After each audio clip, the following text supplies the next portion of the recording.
Okay, this is the audio review for Chapter 5, New Jim Crow, The New Jim Crow. Okay, so in the beginning of the chapter, she talks about President Obama and the disappearance of black men. So what's interesting is that, when we talk about the role of the criminal justice system in disappearing black men, this is rarely recognized in politics and the media. So rarely is the issue of mass incarceration, especially when it relates to racial disparities, mentioned or discussed at all in the media.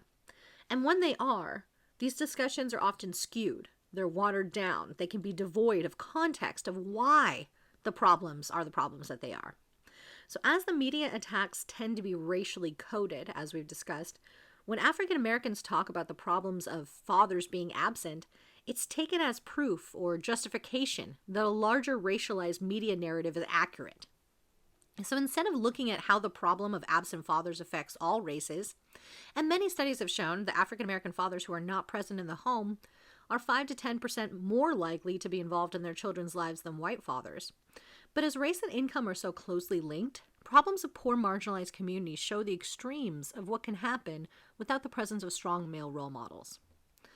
So there's this Obama speech, right, which I clipped for you guys onto the Canvas page.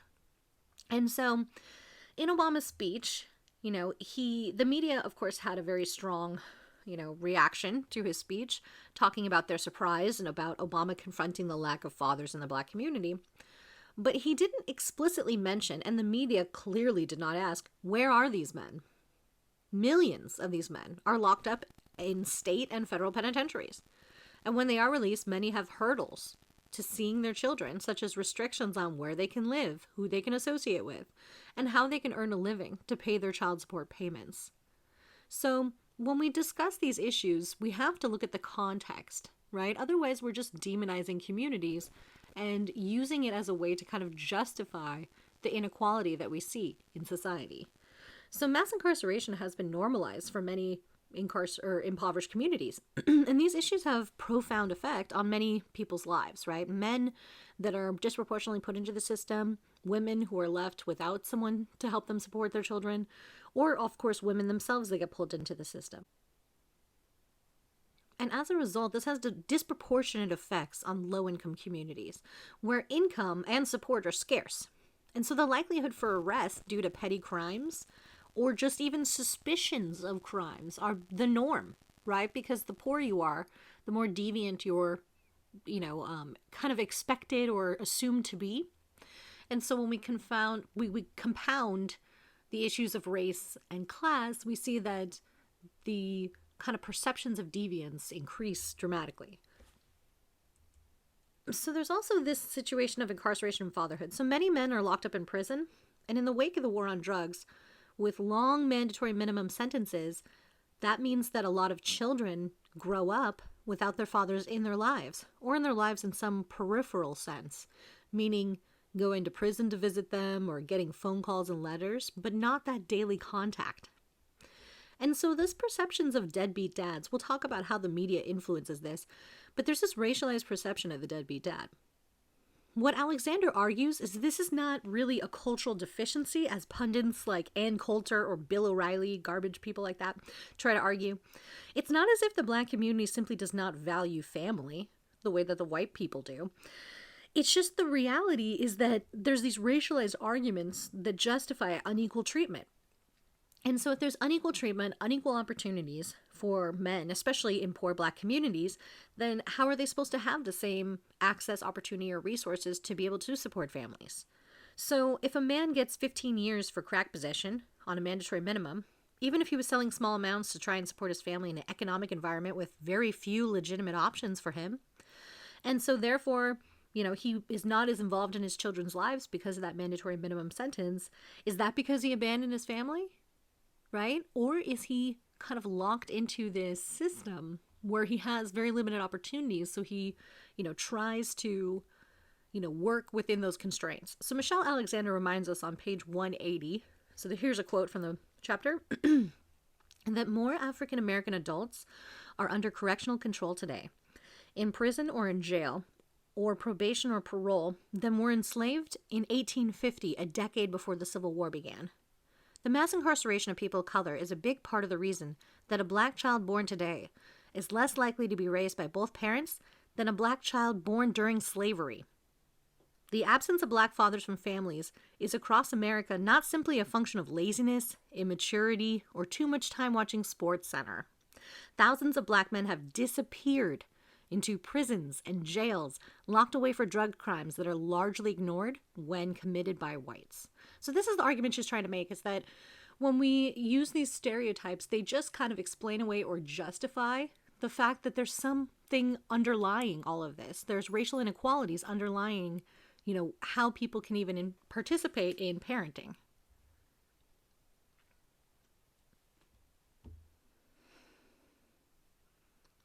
So when it comes to states of denial, she says that we're now in the situation of a colorblind society. So society is past outright claims of racism, but the racial ideology of the past informed the construction of our institutions, like the criminal justice system, the education system, right, etc. So that means that these institutions are not free from racism, or what we call institutional racism.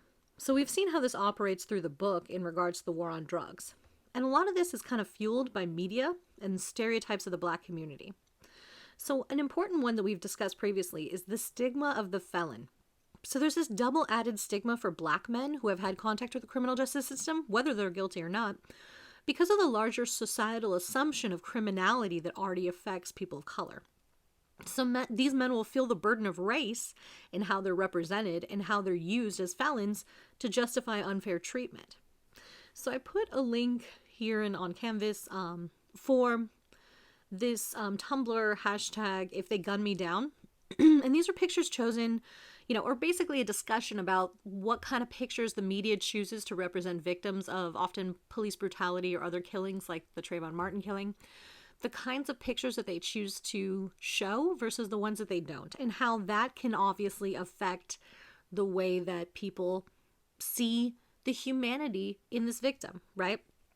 So this basically, I ask that you look through the thread real quick. Basically just, people kind of posting photos of themselves. We all have photos of us acting either silly or, tough or whatever. And the way that those photos can be used to create a false narrative about a person or really just justify the killing of a person are really subtle but powerful, right? So if you look through there, you'll see that example. So, it's interesting how, especially when it comes to victims of police brutality, there's this trend of trying to justify the violence against these young unarmed people, right? So like with Trayvon Martin, even though an adult man followed him through his neighborhood, even though it wasn't a police officer that killed him, right? It was this stand your ground nonsense. And even though the police dispatcher told, his killer, leave it to the police, leave him alone, he still confronted a teenager and ended up, scuffling with him and killing him, right? And so what did the media say? The media said, well, Trayvon Martin once got in trouble in high school for smoking weed. So therefore, boom, he got killed. It's such a disgusting, bizarre, knee-jerk reaction from white America to always find some justifiable way to excuse away the murders of, especially unarmed people of color. So, another example would be Michael Brown, right? He was very famously, hands up, don't shoot situation. He got killed and by a police officer. And then the media started saying, well, he had been charged with petty theft. So therefore he's a criminal, right? And I mean, how many adolescent whites have been charged with petty theft? A lot of them have gotten away with it, but a lot of them would not be the first, headline in reaction to their murder by police. So it's just interesting how the whole system relies upon itself to justify the killing of different people based on these societal perceptions of deviance that are connected to our race and our class and our gender. So with Michael Brown, they constructed him as deviant. They said he was frightening and a threat to society, so therefore it's okay to kill him. So, it is a very upsetting situation, right? So, the media messages and the criminalization of black men, the stigma that they're assumed to be criminal first and have to prove their innocence against racial assumptions outside of their control is what makes the system perpetuated, makes it keep happening instead of ever being addressed. So it's not as if media stereotypes only affect the Black community. I mean, other racialized communities are also affected by negative stereotypes, right? So we also have situations in the Latino community, such as stigmas of being an immigrant. So there's a lot of these racialized assumptions, and the stereotypes are often used for cheap laughs or jabs at marginalized communities. And these messages are absorbed into everybody, and it affects the way that we then treat people when we see these stereotypes. And it's not as if it only affects other communities. Like, if there's stereotypes about Black people in the media, it also affects Black people. If there's stereotypes about, the Latinx community in the media, it also affects them, right? Because people internalize the messages that society send them about worth, about value, about deviance, things like this. So it's interesting to see, like with Code of the Street, how a lot of people in the same community have that kind of often use the racialized stereotypes to interpret their own neighbors, right? So it's interesting how just, how impactful media can be, because they can basically transmit images and sounds into our brains. And those things are often unchecked and unfiltered and not thought about and really not critically reflected on. So in a way, we end up, often perpetuating or just accepting the stereotypes that we consume.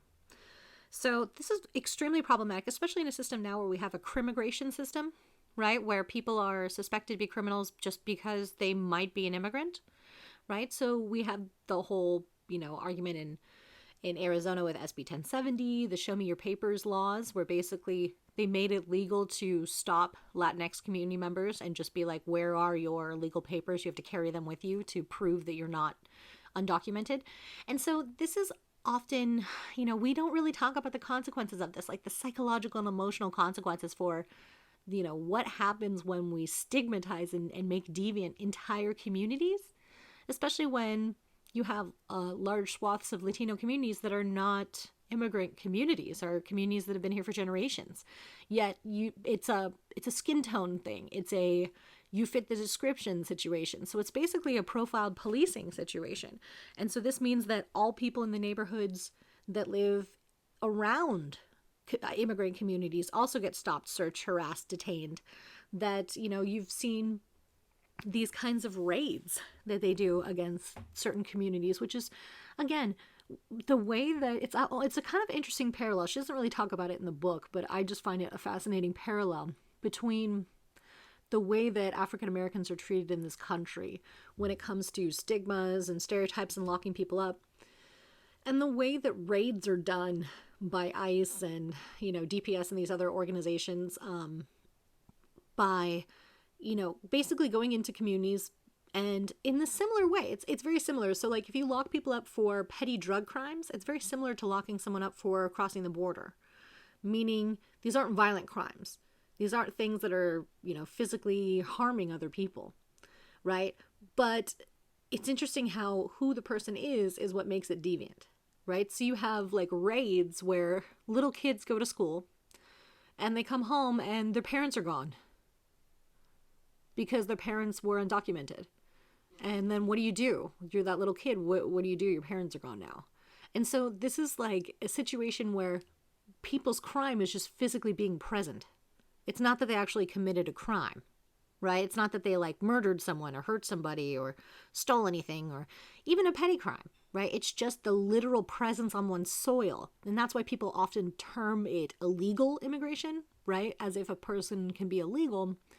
But, obviously that's why we call it undocumented, because you're not illegal. You just don't have documentation. And a lot of people that are undocumented are not Latinx, right? A lot of people, it's kind of a fun fact, like with the whole border wall situation, that a lot of undocumented people come here legally on visas and then just stay past their visa, right? So it's kind of ridiculous because if you build a wall, planes can still just fly right over it, turns out. And that's like a good source of a large amount of the people that are staying here undocumented are people who legally had the right to be here, but then, that expires and then they just don't leave. So it's a really complicated issue, but we racialize it, right? And we make it a situation of, it can be used as a political football, or especially the Trump administration very famously, using the caravans on the borders and all of this kind of scare tactics, fear tactics to try to convince people to vote for them because they'll be extremely, extremely cruel towards these communities that they've learned are somehow, criminal or immigrants and therefore going to take something of theirs. And so it's interesting, all these rhetorics are circular, meaning you can look back 100 years ago, 200 years ago, 300 years ago, and see the same things said about other immigrant groups over time. That we keep the same immigrant rhetoric and we never learn from it, right? So that's why it's so important to call these things out. And really, especially because we have an entire criminal justice system now just about immigration, that we need to also kind of call these things to task.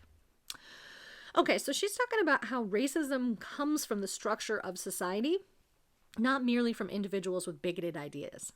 So this means if we change people's ideology towards race, that's an important thing, right? That's good. And that has happened in some ways in society. Changing from that past overt racism, so people don't feel as comfortable like yelling out the N-word or any other racial slurs or things of that nature. Of course, this doesn't actually make us equal, right? That doesn't somehow stop unequal arrest rates or unequal incarceration rates. And so that's why we have to really pivot from talking about individual discrimination to institutional discrimination and institutional racism instead of individual racism. So how does a legalized discrimination create a much larger invisible cage and a world hidden from view? So this is the question she's trying to ask, that she then answers by creating this kind of breakdown of how the system works. So she argues the system has a few phases that culminate into a racial caste system. So phase one is the roundup. Vast numbers of people are swept up into a criminal justice system by police who tend to hyper-police poor areas, as we talked about hotspot policing. So police gain financially from these arrests because of those, laws where they basically get to retain a percentage of how much they seize, right, with civil assets forfeiture. And so police are not limited in their discretion, right? They have all of these loopholes and rules that get around the fact that, so this means that there's often cases of excessive force or people dying from routine interactions with police, largely because they have such kind of free reign, no discretion on, who they stop and search and why. And so this can lead to a lot of racial discrimination, because when you have people coming from outside the community into the community, you can see that there's a relationship of not knowing the difference. So when we looked at Code of the Street, if you live in the community, you know the difference between, which families are the street families, which ones are the decent families, who's just trying to live their life and who's actually, engaging in the drug trade, right? But if you're a white officer driving into that neighborhood, you can't tell the difference often. And so this policing is really caught up with the stereotyping, right? The fact that we all accept these racial stereotypes about worth, about deviance, they seep into all of us, no matter who we are, no matter what our race is, right? There is no, oh, I'm not racist because I'm blank, right? No, like we all soak in these messages, and as a result, it affects the way that we then treat each other and see the world, and really just how we interpret justice in our culture. So it's very important that we confront these things and that we dismantle these stereotypical systems, especially through the media, that portray people as criminals, right? Because think about it. The overwhelming majority of representations of African Americans in the media are as criminals, gangsters, thugs, some sort of criminal syndicate, things of this nature. And for so many years of that, all that does is then just kind of create this little perpetual loophole in the back of people's heads that somehow if someone gets murdered by police, or if they, if there's disproportionate amount of people of color in the system, that we excuse it away in our minds, right? Because it fits the narrative of these stereotypes. So it's important to confront those stereotypes. The second phase is formal control. So meaning a lot of people that go into the system often lack adequate defense, as we talked about. And so they're pressured to plead guilty to lesser charges, those plea bargains, right? So prosecutors are free to load up defendants with egregious charges, right? In a system that makes it nearly impossible for a defendant to prove that they were treated unfairly due to racism. Like, you basically have to have the person screaming into your face, I'm treating you this way because of racism, right? Which just doesn't happen, turns out. But there's, legal precedents that she discusses in the chapter about how they created a system where you can't sue based on racialized outcomes. So you can't say like, well, look at the percentages, right? 1 in 4 African American men in their lifetime are likely to go to jail, right? When it's less than 1 in 20 for white men. Like, what's with the disproportionate nature there? And you can't say, well, that's because of inequality, right? It's more to say, well, that's just what it is, right? So this makes it pretty impossible to say that you were treated unfairly due to racism. And so it basically makes each person an individual, instead of seeing this in the larger context of how this is affecting entire groups or entire neighborhoods or entire communities. We just see it as individual 1, individual 2, individual 3. And as a result, this means that when we're individuals, we don't have as much power, right? We're not taken as seriously. And so the war on drugs has really dramatically affected the sentencing, meaning many receive harsh, long drug war sentences. And so this means you spend a lot of time in prison or under formal control, meaning parole, probation, right? Sometimes lasting a lifetime. And so that puts people from prison into this invisible cage that she was talking about, meaning, a lot of us don't understand how these systems work unless we've experienced them ourselves. So if you've never been on probation or parole, right, then a lot of the understandings we have of it still come from stereotyping, come from the media, or come from other systems where, we're getting kind of a flawed sense, a law enforcement sense, not a objective sense, but a kind of one-sided sense of how these things work. And so as a result, this, again, affects our perceptions of what people are dealing with. Like, for instance, there was that woman that was, recently, 2 years ago? Midterm elections, I think? Yeah. No, sorry. Yeah, 2018 midterm elections. She tried to vote, and she didn't know that even though she was out of jail and she was on probation, that she's not allowed to vote. So she got arrested and locked up for 5 years because it's illegal to vote in many states while you're still under correctional control, meaning it's an invisible cage. Most people can't see that you're on probation or parole unless they can see your ankle monitor, but you're still being controlled. You're still being monitored, right? All of your activities. And so a lot of these things, again, it creates this disproportionate situation where certain communities have to deal with this over and over.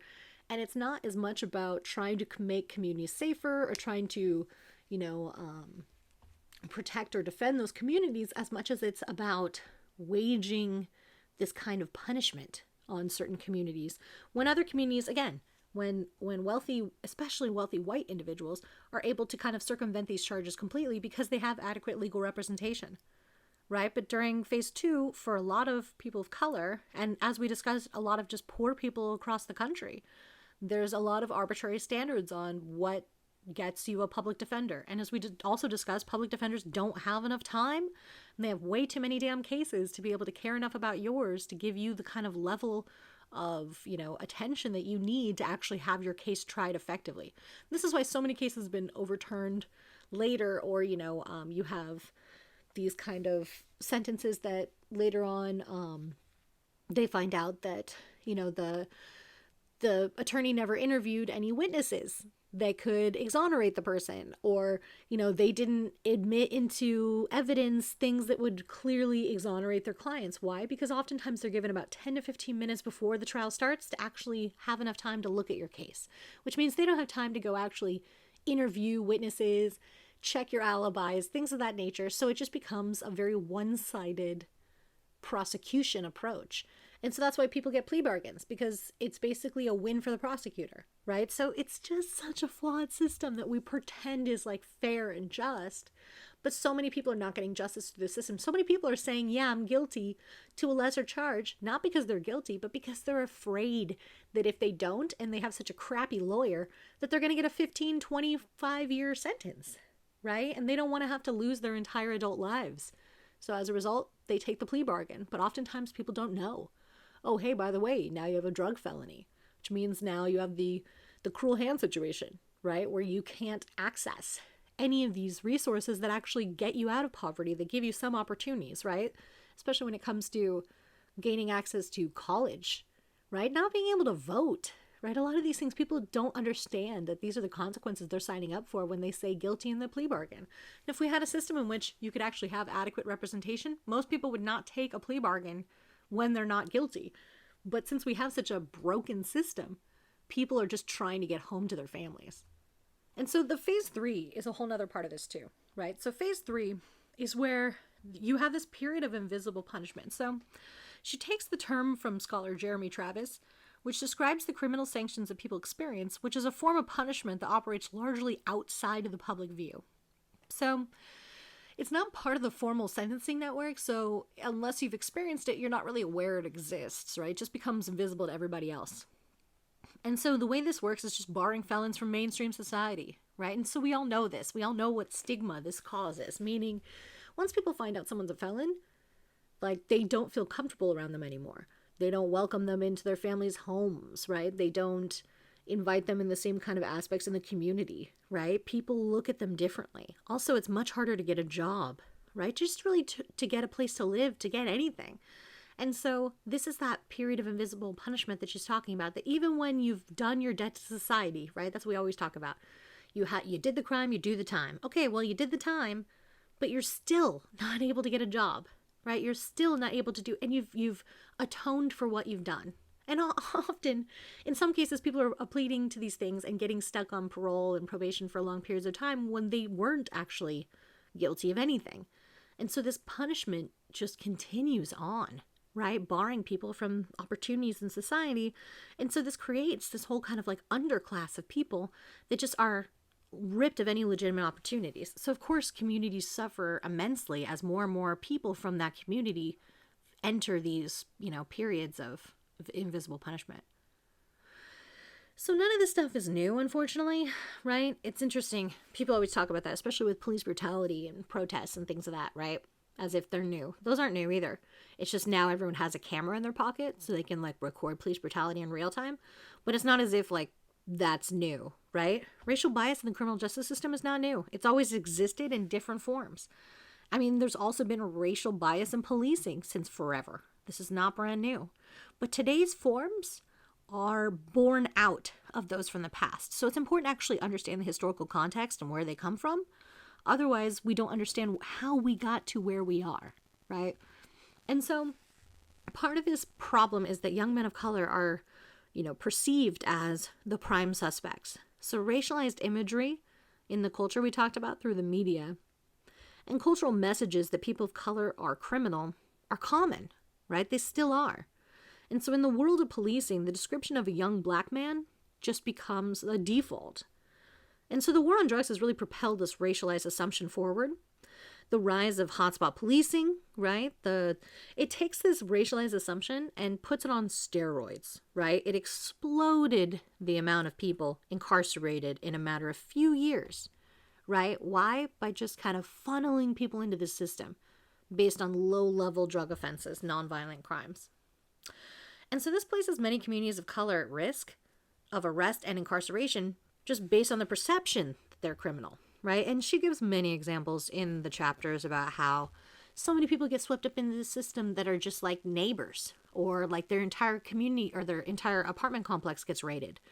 And even though no drugs are found and no one's taken to jail, everyone's taken to jail, even though no drugs are found and later people are released, they were still charged with drug crimes. So people sometimes plead out during those situations because they want to go home and not spend 60 days in jail for something they didn't do.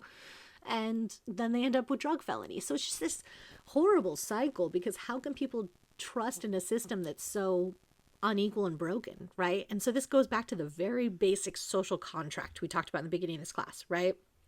That people will follow the laws and they will give up some of their freedoms to have protection from society, right? When they believe the laws are just, they will follow them. And when they want that societal protection. What if the laws are unjust? What if the laws are only just for the ruling class, right? Then obviously that's not a system that actually supports people, right? And really just, again, these perceptions of criminality that are about skin depth, that have nothing to do with someone's actual criminality or their backstory or their history, right? But come down to perceptions of criminality based on skin. So this new racial caste system is really due to the ways that the police deal with impoverished communities of color. And really due to the experiences that a lot of people face in the criminal justice system, this means that a lot of people are distrustful, right? They feel distrust with the police, and the violence that they use as their means in pretty much everyday life, right? As we've seen in so many cases, right? Obviously, George Floyd, obviously. But I mean, you still have like Freddie Gray, right? Or, there's so many examples at this point. It's heartbreaking. So we hear of many people being killed by the police. And social movements like Black Lives Matter try to call attention to these issues. And it's interesting, though, they're trying to finally, especially with like Breonna Taylor and things like this, talk about the, say her name movement that, a lot of women of color have similar experiences. They're also facing additional issues of sexual violence that men are not, right? And so it's interesting how, this new racial caste system is really about maligning entire communities as saying, well, they don't have as much worth because they're criminals. They're suspect because they're criminals. Their lives don't have as much value because they're criminals. So it's easy to kill them, right? Or even, there's the case of that man that like accidentally sat on his or rolled over on his life alert pendant, and the cops showed up to his house, kicked down his door, and shot him twice in the chest, right? To help him during a wellness check. You just don't hear of cases like that happening in white communities. It's just fascinating how this works, right? You have protests where, people are mad about COVID lockdowns, so they get AR-15s and go into state capitals, get right up into cops' faces, and nothing happens. Cops aren't even wearing riot gear. And then you have protests that are in reaction to the murder of a man by police, and it's like full riot gear, tanks, no, and actually just more and more incidents of violence, blatantly, like seen through the media. But how does the media spin it? I mean, the media is great at panning out from the shots so you can't see the person getting hit by the police car speeding up, or, basically creating narratives in which they justify this horrible treatment of kettling people, arresting them, pepper spraying them, or hitting them with rubber bullets because they're trying to peacefully assemble about a topic that needs to be addressed, which is racial inequality, right? So we see these every few years, and we see that it basically creates a system where some people experience these problems and others don't. So a lot of the people that have enough privilege to not, deal with these systems negatively can either ignore them or just pretend it doesn't exist, or pretend everyone else is just being dramatic or exaggerating. Like, hey, I never had to deal with that problem, right? Police don't frighten and intimidate me, so therefore it's not a problem. But it is a problem, right? And this is a structural problem. And this really affects the way that our entire culture goes forward, right? So an example of this would be the money for education that we spend versus the money for incarceration. So where are our priorities, right? So as we discussed previously, our social priorities are super mixed up when it comes to spending. And so we spend much more money on incarceration than we do education. So in this picture over here, you have since 1980, right, when we're talking about the kind of financial buildup of the war on drugs, California built 22 prisons and 1 university, right, during that entire time period. Well, though technically you see the university has a little asterisk there, it's actually because one of the universities was I think it was like a medical center that they turned into a university, so they didn't actually even build a university in 1980, but they built 22 prisons. So the point is that we spend so much money on locking people up. We spend so much money on throwing away the key, but we don't spend money on actually giving people opportunities through universities, or actually extending education, especially higher education, to poor communities, which could help people kind of get out of this, cyclical problem of incarceration. All right, so segregation is one of the parallels she's trying to map through her argument about the new Jim Crow, right? So the historical parallel to the former racial caste system of Jim Crow is really just, in how that came about. So both are the result of the desire among white elites to exploit the resentments and vulnerabilities, and really racial bias of poor working class whites, and just whites and elites in general, for political and economic gain, right? So there is a pretty strong parallel between the segregation era and Jim Crow segregation and, the racial caste systems of today. She also says another parallel to Jim Crow is legalized discrimination. So many of the substandard living conditions imposed by Jim Crow segregation still apply to convicted felons today. So they live in a parallel social universe like that of Jim Crow, where their actions are monitored and they're barred from mainstream society. And so this causes this ongoing cycle of prison to ghetto. As we talked about previously, racial segregation is a common problem across the entire United States that isn't a recent phenomenon. It's a result of many years of racial legislation and lack of opportunities for certain communities. And again, not to be vague about it, it's really just the preferencing of white communities over all other communities, giving opportunities to people that could move to the white suburbs that said whites only on the deeds, right? So when we look at this, we have to understand the racialized history of redlining, of white flight, of all of these things and how communities are structured today. So when people are released from prison, many return back to the impoverished ghettos that the conditions of which led them to commit crimes, to be incarcerated in the first place. Meaning you're living in a situation like code of the street and you have no legitimate opportunities. Then you get released out of prison back into that neighborhood with no opportunities, but now you have a felony conviction and it's even harder to get a job. So what are you going to do? I mean, it's like you're forcing people back into the underground economy, right? Instead of giving them job training or college degree programs, which we know that when people have the option of job training or degree programs within prisons and jails, they actually leave and don't come back, right? And that's what we want to do. We want to reduce recidivism. Recidivism being the fact that the majority of people return back to prison within a couple of years of being released. So what are we doing as a society failing people so that they can't get back on their 2 feet after they come out of prison? People make mistakes, and sometimes mistakes can be a turning point in your life for you to kind of like, wow, that was bad. Let me learn from that and turn everything around. And there's so many examples of people that have done that have gone through something and it's been the turning point in their lives. But unfortunately, this ongoing cycle, prison to ghetto, means you go back into the community where you have no opportunities, but now you have less. You end up in bad situations again that might lead to further incarceration, especially when they're hyper-policed areas. Then you end up back in prison, and now that you've been in there twice, it's even harder to get a job or to get back on your feet or anything. It just creates this horrible cycle. And so, the concentration of releases to small impoverished neighborhoods has been well documented in research. You can see on a map where people are being incarcerated and arrested and detained to.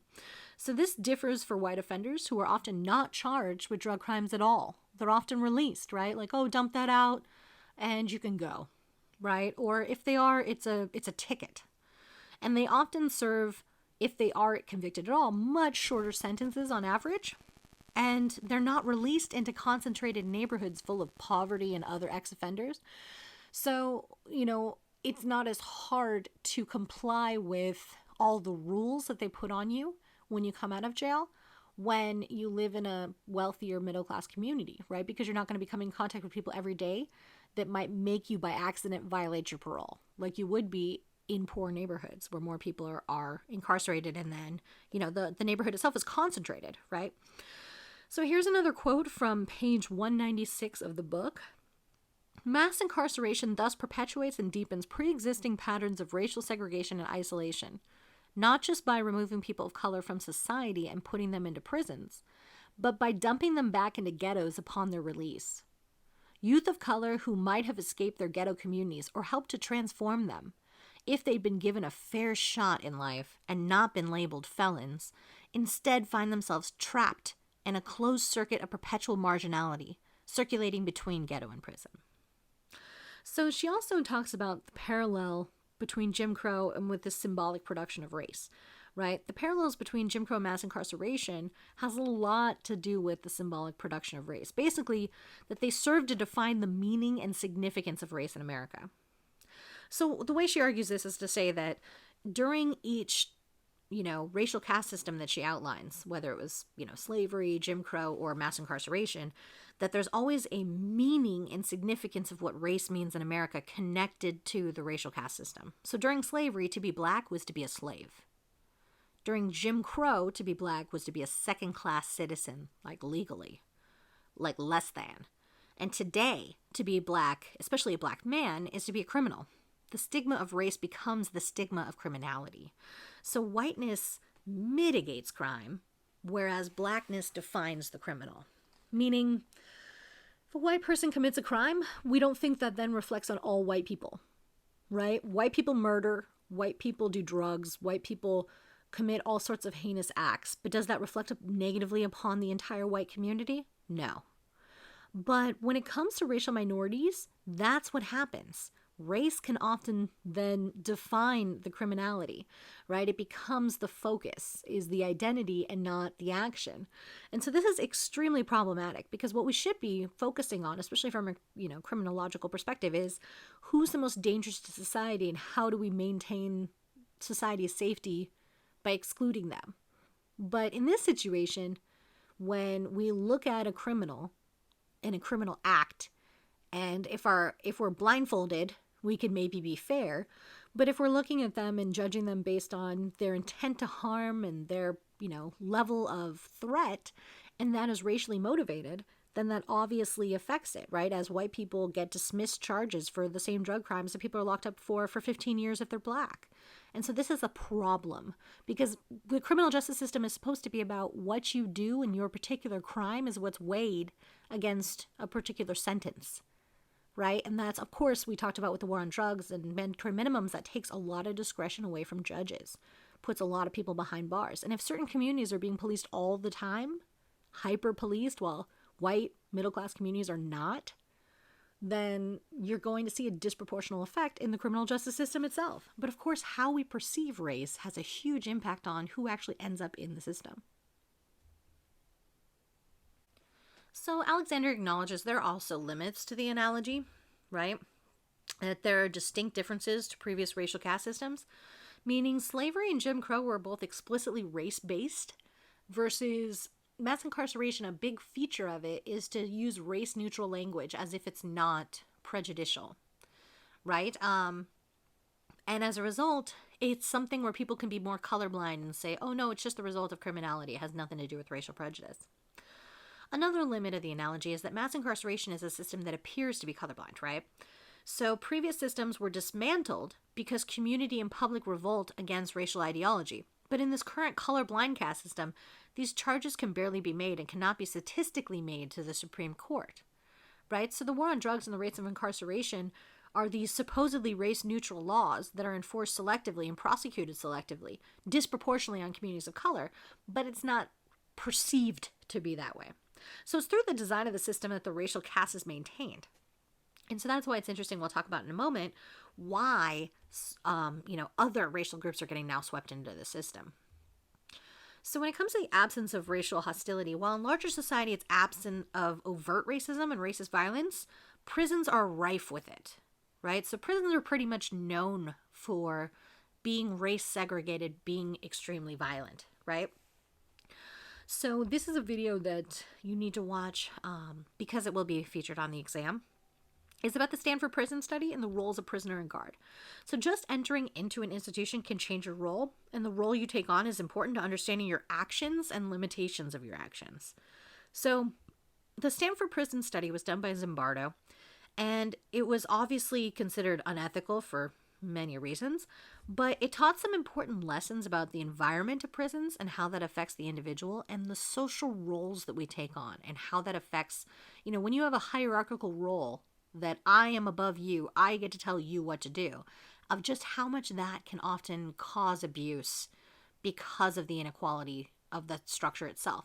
So, there is a page on Canvas to watch this. Please read that, the description of it, watch it. There's some takeaways that are supposed to be there as well, so that you can, kind of understand what that is to prepare for the exam. All right, so when it comes to prison guard abuses, this is another huge problem. So many documented examples. And so the real issue too isn't just that a few bad apples are the way that people always try to, say these things.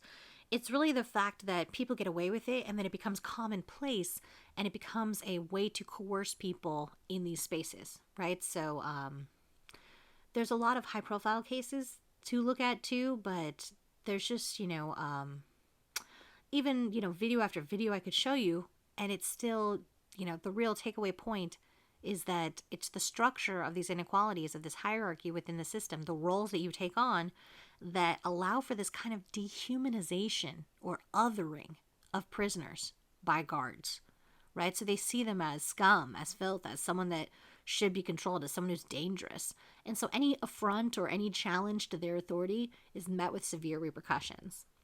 And so racial indifference has also been a feature of all of the racial caste systems. So this has taken a more central role in the age of mass incarceration, as racial ideology takes on more colorblind or benevolent turn. Racial indifference to the suffering of prisoners who are seen as less than is increasing as an issue, right? Because again, as we discussed before, criminals are the one group in society we're allowed to hate, right? Not just dislike, but hate, because they somehow threaten society. And so I do think that that's true when you're talking about rapists and violent criminals and murderers. But when you're talking about someone who might be mentally ill, homeless, addicted to drugs, poor, right, things of this nature, that's not necessarily someone who's dangerous as much as someone who's been failed by the structural system. And there's a lot of ways that we can save people from falling into those traps as a culture. But instead we say, oh, it's because the community, where are the fathers? Right? Like Obama at the beginning. Where are the fathers at? That's the problem. And not the structural inequalities that lead to these problems. So there's also white victims of this racial caste system, meaning there's large differences from previous caste systems because it evolved to meet the needs of today. So she says that white people never had to sit in the back of the bus in Jim Crow, but now white people can be convicted under the same drug offense laws and share a cell with a person of color. So this also includes poor whites, right? Because we have to look at the unfinished business of the civil rights movement. You know, what was MLK working on when he was gunned down? You know, he was working on the Poor People's Campaign, trying to move past just issues of race to connect issues of race to issues of class, talking about how poor whites had a lot in common with poor blacks. And if they saw themselves as a demographic together, as a group that could unite, they could have such a strong impact if all working people came together. There's so many more working people than there are rich people or elites or 1% or however you want to characterize it. And if you want, you know, large-scale changes to happen, you need large-scale social movements in order to do that. So the addition of poor whites is an interesting phenomenon. So it's interesting that in rural areas around the country, especially in the South, a lot of white people are getting locked up in very similar, you know, situations as black people are in inner city areas around the country. So there's this interesting parallel between these two groups, right? And so part of the colorblind rhetoric is that if 100% of the people incarcerated were African American, people would be outraged, right? So the fact that the overwhelming majority of those in prison are people of color is negated under colorblind ideology, because it states if white people are also harmed, then the system itself is not racist, which is obviously not true. You know, and so it maintains our self-image as a fair and unbiased people, right? So whites are not the primary targets of the drug war, but many are collateral damage. And as we're especially seeing nowadays with the opioid crisis, right? A lot of white people got these pills from their doctors because of various illnesses or injuries that they incurred and became addicted. And then once they realized they could, you know, that heroin is a much cheaper version of a lot of these pills or other opioids that they're using, you know, they turn to those resources and become addicted to drugs.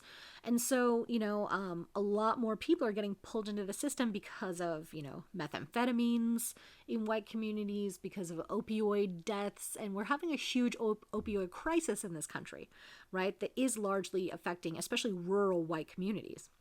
So Michelle Alexander's arguing that mass incarceration as we know it would not exist today, but for the racialization of crime. So if we hadn't racialized crime in the media, in our political discourse, we would not have mass incarceration the way we have it today. That the war on drugs is more a political ploy for votes than a concrete legal strategy, as we can obviously see because the war on drugs has been going on for decades. And how many less drugs are there? I mean, there's more drugs now than ever. So it's obviously, if the function of the drug war is to stop the trade, use, and sale of illicit drugs, then it has been an overwhelming failure. But if the primary target of the drug war has actually been to lock up communities of color and to control marginalized communities, then it's been incredibly successful, right? Especially when it comes to limiting people's ability to vote. So the war on drugs, she argues, is much more of a political ploy for votes, because if you say I'm tough on crime, you're going to get elected, right? And so that's worked for many years. And so it's interesting. She uses the example of drunk driving versus crack offenses as an example of this. So during the same time that the crack era was getting headlines, right? You guys weren't even born yet, but I remember it because I'm old. There was a strong grassroots movement to end drunk driving. And it was led by this group I'm sure you've heard of called MAD, right? Mothers Against Drunk Driving. And other, advocacy groups and organizations who wanted to address all the lives that were lost annually due to drunk drivers. It's a lot of people die because some other jerk was drinking and driving, right? And so at the time, over 22,000 people were dying a year from, victims of other drunk drivers. So there was a pressure to make harsher sentences, right? And so the mandatory minimum for drunk driving is typically 2 days in jail versus a mandatory of 15 years in some states for crack possession. So when you look at the racial composition of offenders, the disproportionate amount of Black and brown people incarcerated reflects the inequalities in policing and in prosecution and sentencing in the system itself, in the criminal justice system. So she also mentions that Black supporters of tough on crime policies are used to reify the colorblind rhetoric. This is why you see like 2 Black people on Fox News once in a while, right? So that they're used as an example that the policies aren't racist because this guy's Black and he's saying it, so it can't be racist. And you're like, that's not how racism works, right? Or somehow that these policies don't have a racist result or impact because then people of color wouldn't support it. Well, what's kind of fascinating, she makes this point about in the book, is that why were so many proponents of, and why were so many Black leaders quiet about mass incarceration? Well, it's because if you already know that you're, targeted as a minority, you already know that you're being criminalized because you're assumed to be deviant, are you going to then say, oh, I protect criminals, I defend criminals?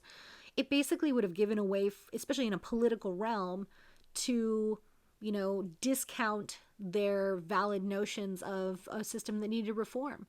So people instead focus on affirmative action or other things throughout, the 80s and 90s when they should have been working on prison reforms because it was so stigmatizing, right? And it's basically to say like, oh yeah, these are criminals, right? And that I support them and I support, basically decriminalizing things was a very controversial thing. But nowadays it's not controversial because everyone realizes the system is messed up. They did the wrong thing in the 80s and 90s and that they've completely exploded the prison population. It's out of control. And so now you have bipartisan support. You got Republicans and Democrats saying, we got to do something about this, guys. But they're never getting to the root of the racialized inequality that's at the core of this. And if they don't address those things, then whatever system they build to replace this system is going to have the same problems.